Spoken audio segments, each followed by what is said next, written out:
එයා ඔයාගෙමද? එයා ඔයාව සංසාරය පුරාවටම පතාගෙන එන කෙනාමද?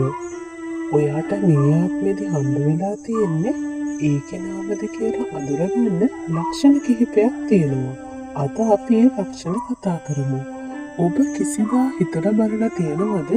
ඇයි සමහර මිනිස්සු අපිට පළමුවටම දුටුවා හුදෙක් අමුත්තෙක් ලෙස නොව දන්න අඳුනන කෙනෙක් වගේ හැඟෙනවා කියලා. ඒක නිකම්ම සිදුවන දෙයක් නෙවෙයි. ඒක අපේ ආත්මය මතක තබාගත් සම්බන්ධයක යළි මුණ ගැසීම. කවදා හෝ පළමු දැක්මකදී ඔයාගේ හදවත කඩාගෙන යන විදියට සංසම් වෙලා යනවා.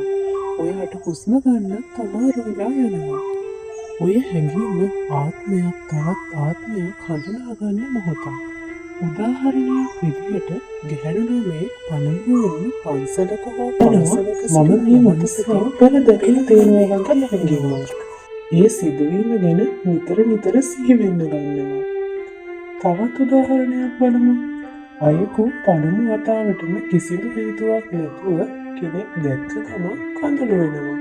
හිතට ගැඹුරු හැඟීමක් සමවීමේ මොහොතක කාලය නැවතිලා යනවා වගේ අනෙක් මිනිසුන් අතුරුදහන් වෙනවා.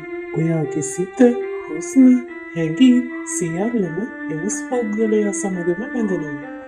මේ සදාතනික සංසාරගත ආදරයේ පළමු ලක්ෂණය. පළමු දැක්මෙන්ම